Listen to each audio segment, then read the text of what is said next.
Hello, everyone, and welcome to episode 6 of the Grateful Gallivanters Podcast. This episode features a special guest, my good friend Britt. Britt graciously traveled from Arizona to spend the weekend with me up in Mount Laguna. We gallivanted throughout San Diego County, completing the SoCal Challenge, which involves driving to the beach, mountains, and desert all in one day. We started off the weekend by gallivanting to the meadow structures of Goleta Meadows and Anza Borrego, followed that up by driving to the Pacific Ocean and discovering that sea lice are a thing down at La Jolla and other areas in SoCal. Yikes. And we finished off the day by taking in the sunset at Mount Laguna. It was a pleasure having her up here and showing her around my neck of the woods. I'm grateful that she took time out of her schedule to come record with me. We discuss her outdoor roots, places in Arizona that she enjoys gallivanting to, her love for paddleboarding, wild horses at the Salt River, and how the outdoors has shaped her view of gratitude, and how her daughter has given her strength and inspiration on her outdoor journey. I'm grateful for you all to have tuned in to this episode of the Grateful Gallivanters Podcast, and I hope that Britt's story resonates with you. So sit back and enjoy as we delve into more about Britt and her story on episode 6 of the Grateful Gallivanters Podcast. All right, we're walking through the campground. Britt's huffing and puffing. I like it. Yes, happy to hear that. Action. Okay. Hello, everyone, and welcome to episode 6 of the Grateful Gallivanters Podcast. I'm here with a very special guest. She's graciously come from Arizona to be up here in Mount Laguna. Her IG handle is Wonders with Britt. She makes awesome nature content. I've followed her work for a long time, and I have a high level of respect for her. Give it up for Britt. Hi, everyone. Thank you for having me here today. Yeah, my pleasure. So, Britt, how are you enjoying Mount Laguna? I enjoy it very much. Beats the heat, like entirely. Used to every summer go up to like Flagstaff, and that's like 3 hours away. This is about 5 hours away from Phoenix. So a great escape. It is like a twist to the Mogollon Rim, Mount Laguna.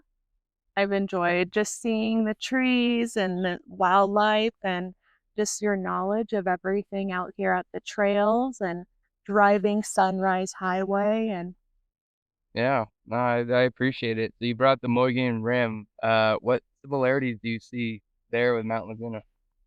oh wow. I mean, much like the Mogollon Rim, you have like this wonderful horizon and a trail line that like lines the edge. You see a sunset that just like lights up the different mountains in the background and just the terrain and the hills and the trees of the Jeffrey pines, not ponderosa pines, I learned. Yep. Yeah, so I'm glad you brought that up. So Jeffrey pines and ponderosa pines were widely considered to be the same tree until 1852, I believe it was, when a biologist noticed that there were distinct differences. So this is my, I'm a certified California naturalist, so this is my naturalist coming out. But to know the difference of the ponderosa versus the Jeffrey pine, you have to look at the pine cone. So for ponderosa pines, the needles are facing upward, so they're sharp when you hold onto it. So it's called prickly ponderosa. Then with the Jeffrey pine, the pine cones are facing, their spines are facing downward, so it's more gentle. So they're called the gentle Jeffrey. I mean, speaking of sharp, Grant knows all the facts about any shrubbery, plant, flower, or like history of all the different plants out here. Like, I thought I was pretty wise in Arizona with the few we have, saguaros, jumping choyas, we have prickly pears, but like you also have the prickly pears here, but then have tasted it and like smelled the different trees to recommend. And that Jeffrey pine smelled like sugar and Butterscotch. You told me to smell it. I thought it was the strangest I told her thing. to hug the tree, and she's looking at me like, this guy on? And then she was like, oh, I understand. And then we also discovered that there was Jeffrey pines that had holes. So woodpeckers, they'll use their beaks to drill holes inside the pine tree. That's, you hear the knocking when you walk in the forest oftentimes. So they store their nuts in there. So that way, when times get tough during the winter, when it starts snowing and other food becomes more scarce, they'll go back to that tree and retrieve their acorns, and they'll be able to hang on and survive during the winter.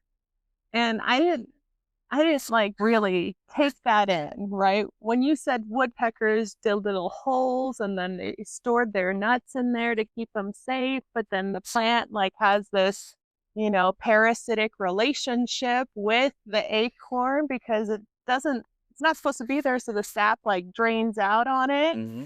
And I was like, oh, maybe like a couple holes here. And you pointed it out and it was just like filled, like the whole trunk line was just little holes. And I ironically had picked up 2 acorns and filled those holes, but I never thought like woodpeckers and that many little holes in such a small area. And you were trying to dress up the acorns too. Oh yeah. Grant is really, really good as like a tour guide. Like he knew exactly what I needed to have like a wonderful stay here. From suggestions of sunrise trails and like suggestions of all the things that he was able to plan ahead of time to make me feel comfortable in my stay in Little Italy. That's the tiny house that she stayed in. So we have 3 vacation rentals that for anyone who wants to come, you can choose from. So there's actually 4, and it ranges from 1 person to 3 plus. And so she stayed at the one that's for 2 people, and it was awesome seeing her just chilling outside, relaxing, looking up at the stars at night. This is a dark sky community, so we don't have much up here. We just have 2 restaurants, an outdoor gear shop, little general store, and a post office, and that's it. So he says they just have this like little spot, but it's so quaint and just like much like a California gold rusher experience on the mountain, and just the little shops are unique. The little community that you have is quaint with all the different variations of the houses, and then just like how safe you feel because like you're there by yourself and like in this new community and like not really knowing anyone. Like coming in as a solo hiker felt really comfortable because I was able to be greeted by Grant, and I'm trying to think and exhaust a lot of my G's for alliteration here, but he greeted me and I felt great. There you go. That was beautiful. That was beautifully put. I just want to come up here for a new start. I lived in the city for the first 32 years of my life, and I wanted to change the scenery, and I just felt like I could come up here and go back to my roots and just kind of reinvent myself. And that's part of the reason why I started the podcast. I'm on my healing journey, and it's the hope that someone out there is listening to Britt's story and it resonates with them and it helps them on their healing journey as well. But changing gears here, I want the audience to get to know you more. So how did you first discover the outdoors? It was back in like 2019. Major things happened and made me realize like what's most important and where to escape the chaos. And something that was quiet was going outdoors. And that seemed a little bit odd at the time, given like wasn't in its popularity, I would say, especially in social media. Would you agree? It was kind of early. I think a lot of things popped off during the pandemic because people didn't have much to do. They couldn't really go outside anywhere. So a number of my friends started their hiking groups during like 2020, 2021, stuff like that. So yeah, you're kind of ahead of the curve. Like I started in 2022. Oh, really? Yeah. Well, yeah, I just mainly started my page just to share like my lens. We get new phones like monthly, right? And like they have these new features and 3 lenses or zoom in, blah, blah, blah. But like nothing ever captures what I see, right? Yeah, we were talking about this. We were watching the sunset last night, and the pictures we were taking just couldn't do it justice. No, it doesn't. Like, there's no way, like, my beauty that I'm seeing when I'm out here can ever be, like, impressioned in a moment. But I try. And so that's what I was doing, is creating, like, a page and a story as my legacy, as my memoir to share with how cool, like, mommy was. Because Yeah, my daughter was a part of my inspiration, and showing her, like, mommy is a badass and she can do it all by herself and do it and be okay. yeah, and it's important. Woman empowerment is very important, and just having a role model growing up. Like for me, my dad would take us kids out to the outdoors, and so he showed me the ropes. So you being able to show your daughter the ropes so that one day she can take her friends to these places, or she has children, she can take her children, and the cycle will continue. Yeah. Yeah. I mean, that is one thing that it's important. Like, I, it almost was very taboo back in like 2019, where people were like keeping to themselves while I wanted to be free. Yeah, When we had all those restrictions, I think that was like a part of my spiritual healing, of just breaking free of, like, that's it. Like, I'm done being told I'm having to stay in a spot. I'm going to go where I know everyone is out, or like inside. I can go outside. And then that made me brave to know that the trails and where they are, and to trek them multiple times without anyone. And then adding that people were, was another layer that added to just the beauty, I guess, of what the trail can be. So I don't think of them as like a scary journey to the nowhere of, someone hiding in the darkness. Um, you feel like that sometimes. Feel like you're being watched. yeah, Yeah, we have mountain lions up here, and there's mountain lions in Arizona too. They're very real. They're called ghost cats for a reason. The old adage goes, uh, they can see you, but you can't see them.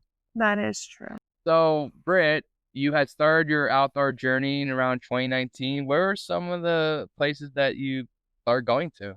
The Superstition Mountains was like my go-to solace. I lived out in the East Valley over there in Phoenix, and it was a range that I saw with its like famous bobcat that just recently casted. It does cast about 2 times a year, and you get to see like a figure of a bobcat that it casts. Really? Yeah, it's pretty amazing. Like a Just shadow silhouette? a shadow silhouette. Wow. Yeah, pretty famous there on like Brown Road, and photographers are always like catching that. So it's like a hop in space. So I felt really comfortable on those trails because they were popular. And when COVID-19 hit, those trails were just nowhere. Um, and it allowed me to be able to center myself and ground myself away from the chaos. That's important because the city can get pretty chaotic with traffic and noise, car horns, smog, and everything. So I'm someone who prides myself on going on solo gallivants, and you also go on a lot of solo gallivants. How do you prepare for these adventures that you go on? Oh, I mean, it's funny, just like a lot of tabooness happens when you mention you solo travel Mm-hmm. in general, right? Like, that's scary, let alone. And then to add the fact that the voice is coming from me, a woman, it's just really is, you know, an oxymoron, I guess. Mm. So not very typical to hear. So how I prepare as a woman solo hiker is like a lot of research. I will not go on trails that are not marked, not heavily trafficked or maintained. So I use apps. There's so many apps that you can have. and use on your journey that'll track you. So at least, you'll be able to journey back to that venture, or, be able to find your way back if you miss trailheads and easily marked areas that you might not have missed if you didn't see that tree or anything, or your friend or guide like you were this weekend was there making sure that you did everything in your itinerary that you wanted.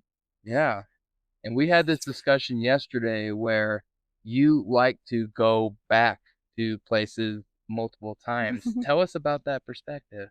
So it is like a part of just reflection, which I think is important, especially with the hustle and bustle lately. You just in daily life, you are just plugged in all the time, whether you're responding to your phone or calling someone or on your computer or into meetings, and just like chaos, like alert, fire to burn. And then you go here to this like wonderful haven that's only 5 hours away from Phoenix, and enjoy a little bit of a Mogollon Rim and A little bit of vibes. Yeah. and feel comfortable, like, especially in this cute little community, the tiny homes that you had. Yeah. Just like going back to Little Italy, and then, knowing as a solo female traveler that I would have someone there that's trusted and that was safe to like keep me, even though like I was far enough and close enough to everything that I needed to feel comfortable and just make my stay to escape the chaos welcoming. So wonderful. Oh, that was beautifully put. Oh shit. You were supposed to hold more. You're really good at this. Oh, thank you. Yeah, that was a beautiful moment. I waited a couple seconds. I don't think you waited enough. Shit, no, I don't think I waited enough. Well, everybody, Oh, we're still gonna keep this. Well, I'm proud of where I'm from, where I live, and yeah, just this is the type of impact that I want to have on people. I want people to have the magical experiences that I have on here. Nature is where human civilization came from. I mean, we're hunters and gatherers. We lived outside. We lived on the land, and so you get to walk these same lands that like the Kumeyaay Indians, for example. That is like right behind there. That's their land. So you see that barbed wire. That's their land, and this used to be their land many years ago too. Luckily, the Cleveland National Forest still does a good job of maintaining it. But yeah, this land's been around for hundreds and thousands of years, and so being able to walk and not having to see buildings, not having to see cars driving by, it just detaches you and it helps you heal, and I feel like recharges you. I'd say, right? You're feeling free recharge. Yeah, I'm feeling pretty full of just enjoying the birds and the challenge that we did yesterday. Yes, I'm so happy you brought that up. So for those of you that don't know, in San Diego, it is doable to go to the beach, deserts, and mountains. I had the order wrong, but that's okay. You can actually hold on. Okay. So you can start from the beach, go to the mountains, and then go to the desert. But we started from the mountains, being up here in Mount Laguna, and then we went down to Anza Borrego Desert State Park, and we saw I'm sorry to interrupt, but like he's being really polite right now. We didn't go beach first in the normal challenge because I had a special request, and like Grant was able to accommodate the special request, which was I didn't want to be hot. Like I left the desert to be here. Yeah. I didn't want to go to the desert again. And I made that very vocal, and he was like, okay. And so I was going to tell him, and I was a little bit grumpy waking up, like, oh, we're going to go to beach first, and it'll be cold a little bit and like not the best. But then he asked and like just said, hey, a good spot would be the desert. And then he took me to like this beautiful art gallery thing. The Galita, help me, please. Meadow. Galita Meadow. And half right. Full credit. Yeah. I know. I mean, it was just like step one. Okay. We went to the desert. And then desert was Galita Fall. He drove the whole time. So I literally was there just like, enjoying my time and had the true meaning to unplug, which you should do all the time. Yeah. So for those of the audience who haven't been to Anza Borrego and haven't been to Galita Meadows, what makes it so special? Oh, I'm just a nerd. I like anything. Like my premise is all about like enjoying the little things, right?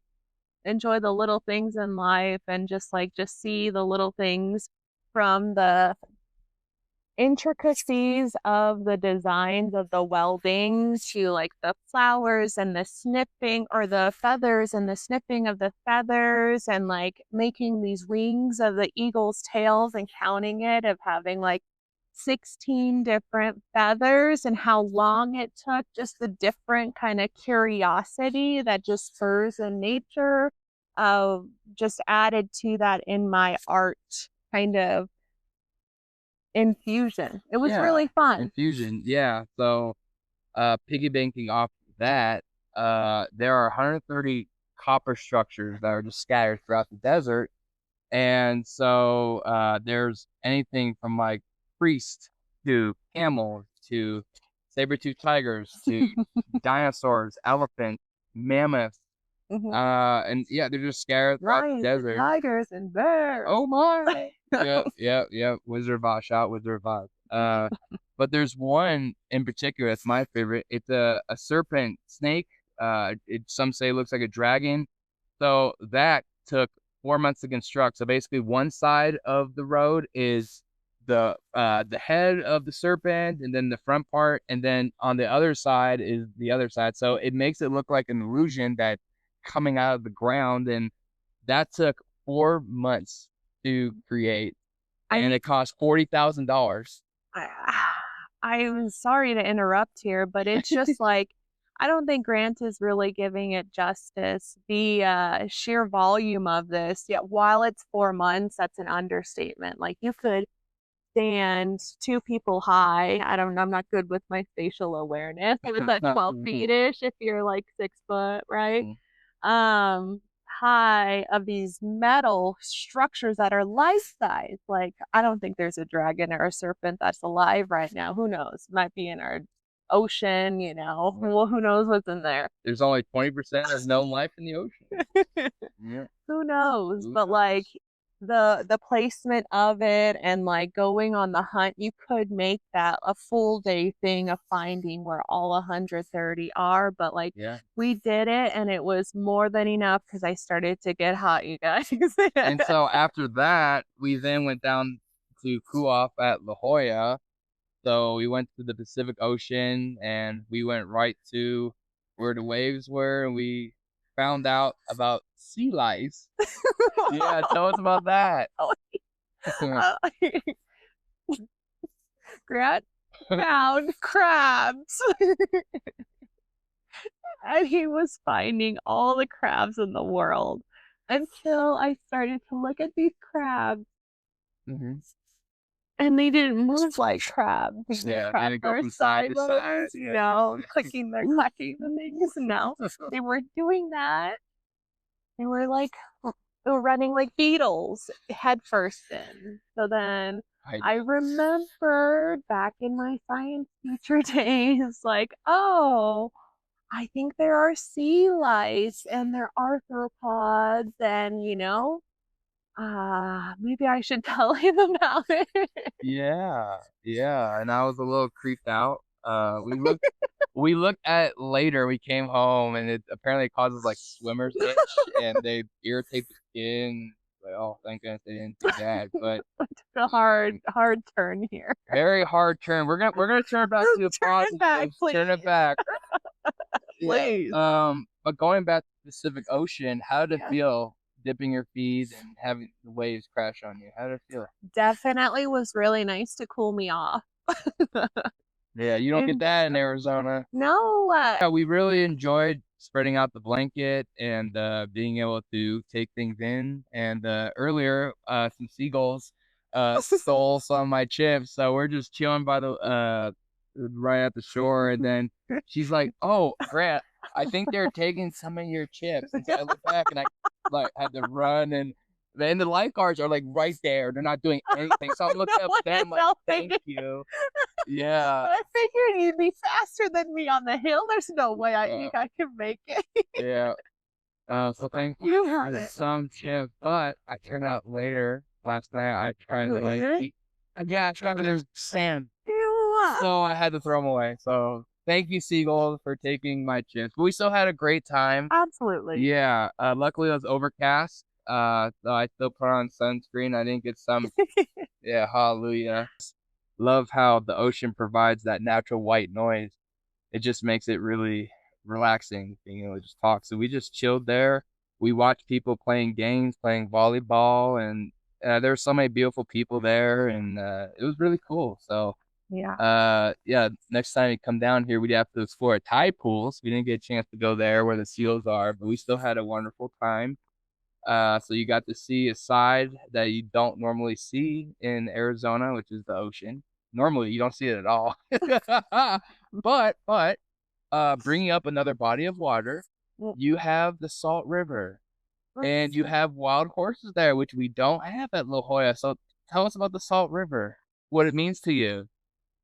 Oh, it is just like a paradise to me. Just like quick little venture out there in Tonto National Forest. You can go down the Salt River. It actually connects a few different like water beds.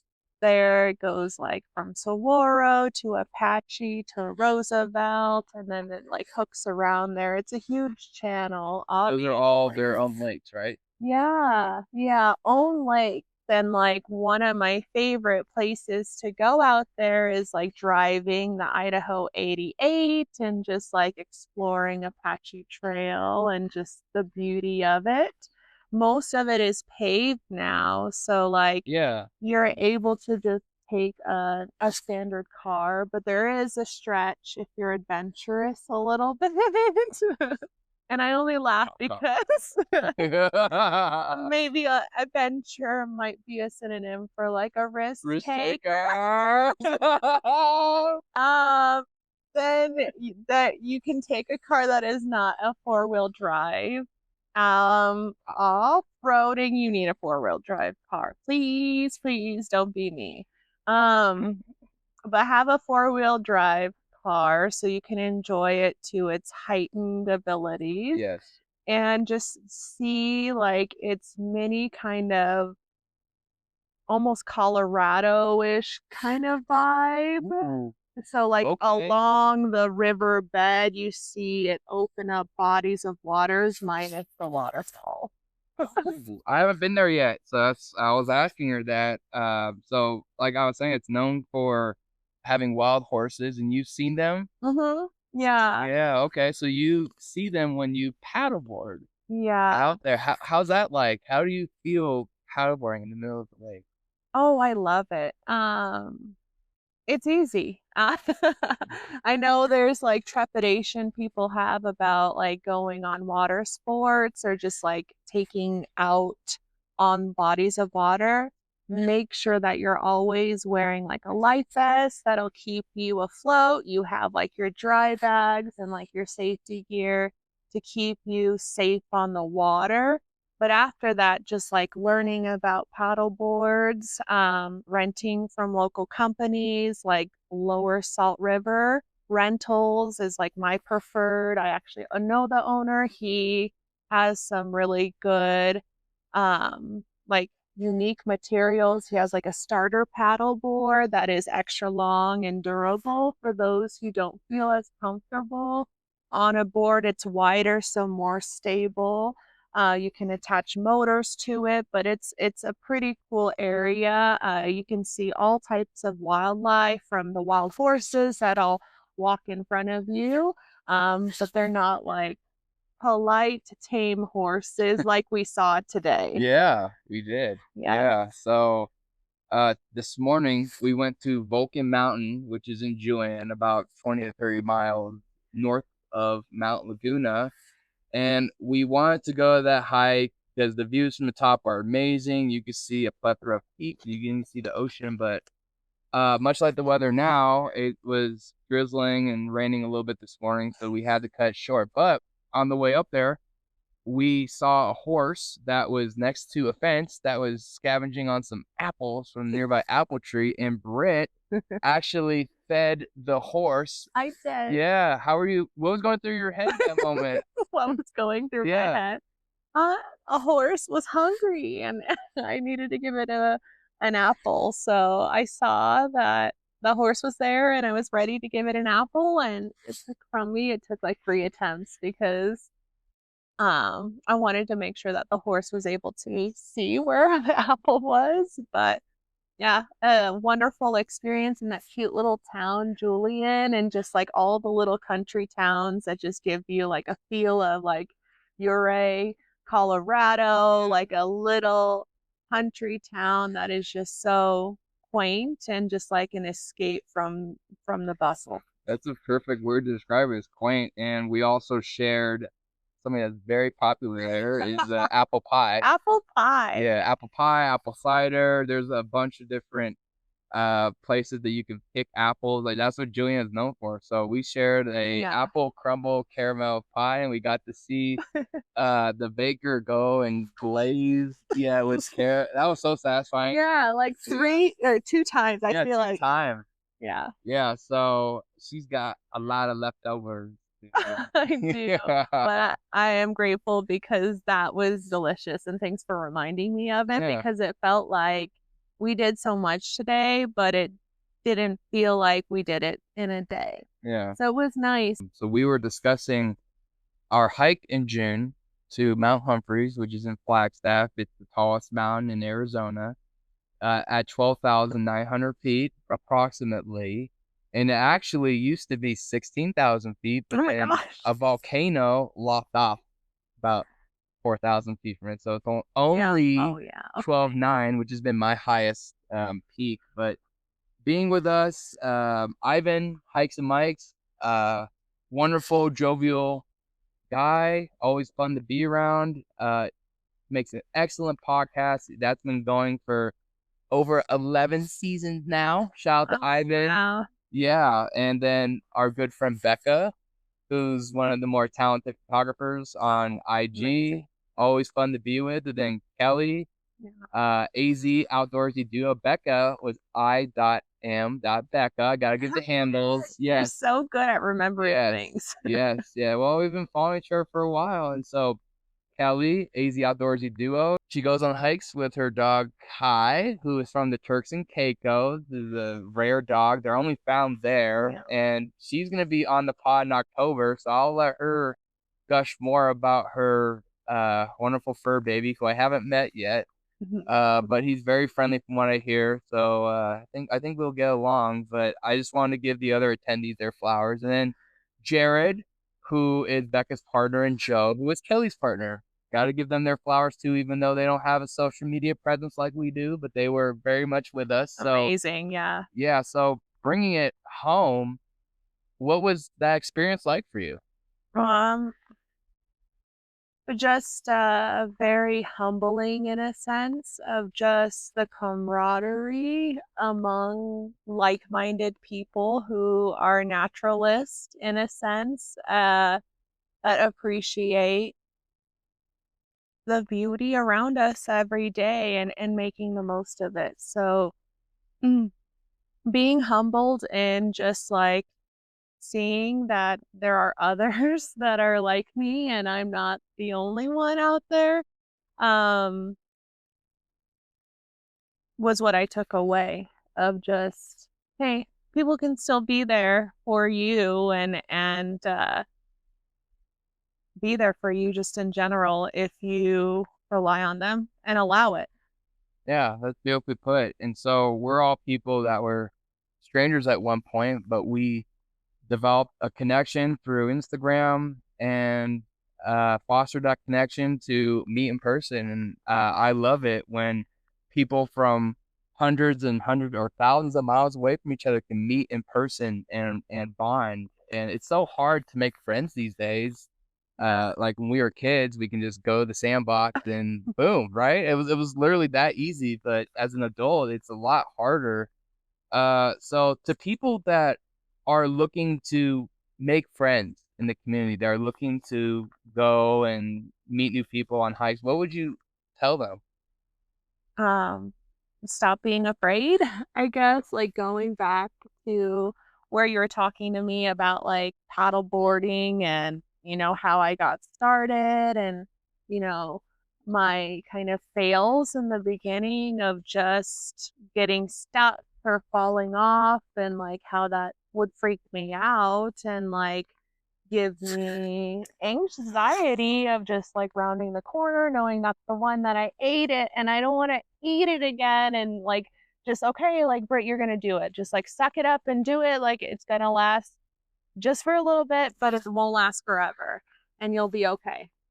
So that is like kind of why I appreciated like the humbling in Humphreys of just everything and the camaraderie that we had.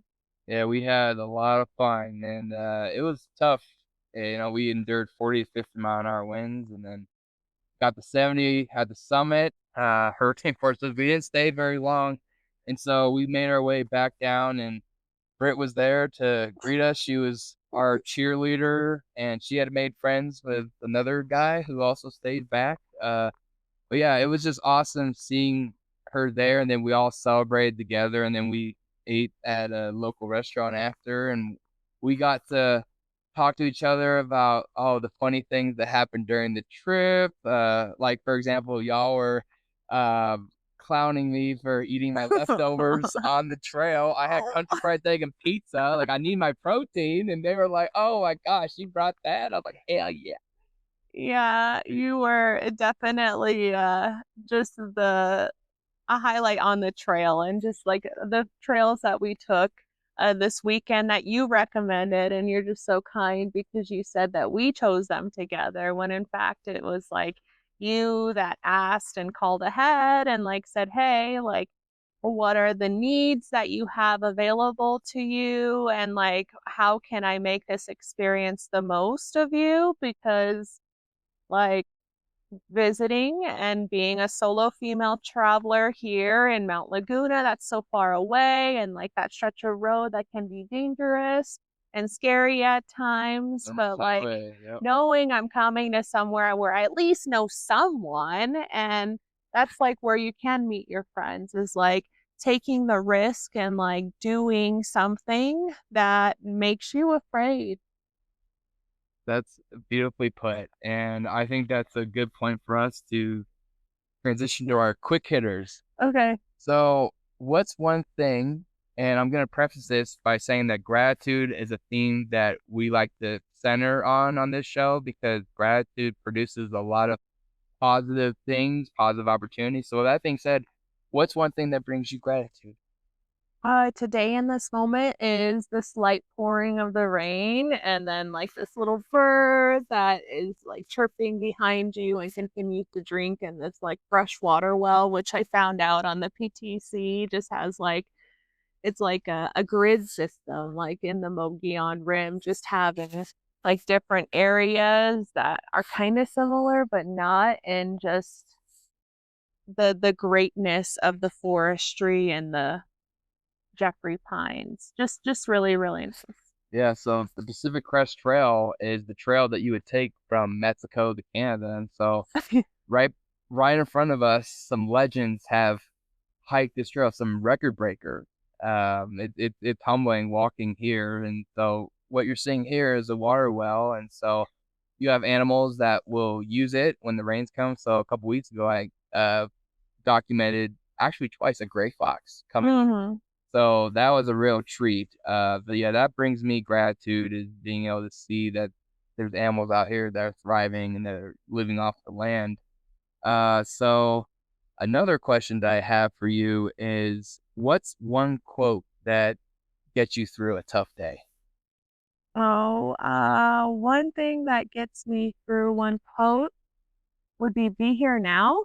Oh, that's a good one. That gets you through the day because you're in the present, so you're going through anyway. That's a good point. But she had mentioned another quote. She just texted me. She was like, "I'm as ready as I'll ever be," and that's pretty funny because that's exactly what I tell myself. Like, if I have something that I've been dreading, but I know like I have to do it, I'm just like, ready as I'll ever be, and that does help me get through it. If you prepare mentally, like this, for example, like there was a lot of planning involved, as Britt said, and thank you for the kind words. I just wanted her to be able to leave here with a takeaway that she had a magical time, and so I'm grateful that she did. So yeah, thank you again for the kind words. But that's my quote: "As brave as I'll ever be." So another quick hitter is, what are your top 3 national parks that you've been to? Oh man. I haven't been nearly as many as I'd like to, so I feel like it's hard to select it. But because there's so many places on my bucket list still that I want to go, and that was up here in California, at least the northern area. So, and Ivan, hopefully seeing you out there. But nevertheless, I would say like what we're sitting on here in this cool little blanket. Zion. Yeah. Yeah, Zion for sure. Um, we talked a little bit about how your experience in Death Valley was just a one to remember. And for me, Zion is something that I remember in my healing journey, like going alone. I research off-peak hours in national parks. So that way, Zion was one that you can't drive in during the peak hours. So you always have to take like trolleys. So in the off-peak hours, you can take your own vehicle. So I found a time where I thought no one would be, and I was right. And they had this little Airbnb out there and like part of their parks that was really close to the trailhead and allowed me to venture and like the Probably on this map here. yeah, Angel's Landing, trying to find it. I think you're sitting on Yeah, it. on my butt. Yeah. So that would be one, I guess.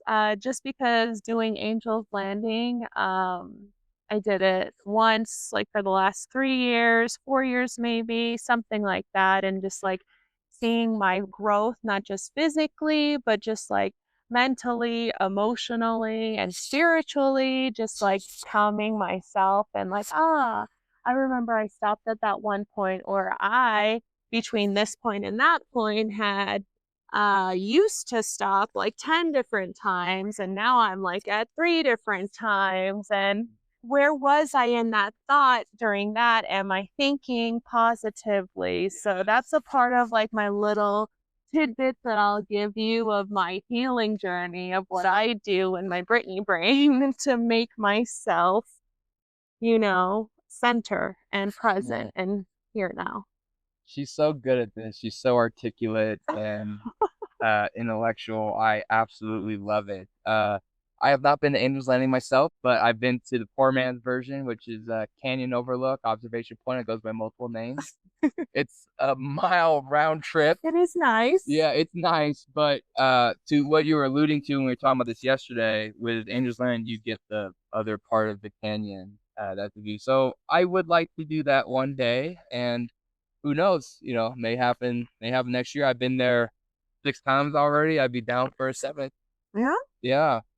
So shout out to Zion National Park. It's up there for me too. But last question: if you were walking home with your kindergartner self, what's something that you would tell her? Oh, I would just tell her to be here now, I guess, like taking it full circle of just being present and being aware, I think is a big thing, especially like being female. Like a lot of the times we're spoiled with the men that are in our life that, you know, take care of us really well. And that men not being there because you're alone as a female makes you have to be more aware of what is around you, whether it's the, nature or the different types of wildlife that's out there. I didn't know, fun fact, and all the knowledge and wealth that Grant had was like bobcats, my worst fear. They're out here. Being here, more prevalent in the SoCal area. They're here. It's just crazy to me. But the fact that you are in this place that just like steps away, like what, barely 20 minutes, a walk, like a leisure walk. If you wanted a power walk, obviously, or trail run, you'll get here a lot faster. But if you want to stop and wander about a little bit with Britt or yourself, take the time to glance and look at like the little berries. I'll be posting all my perspective and my lens I'm hoping to convey. So check that out. Be here now.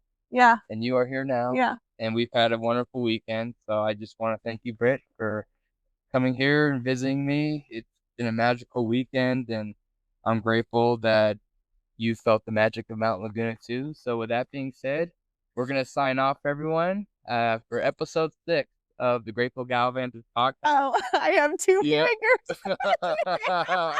Episode 6. So from the PCT in Mount Laguna, episode 6, signing off. Bye. Peace.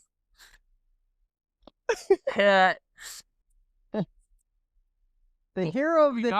What is this, a hero story? Hey, my goodness. The good boy. So you were in the campground and then... This way around. You get over here, Bentley. Brother's gonna rip him. Oh. Oh, yeah.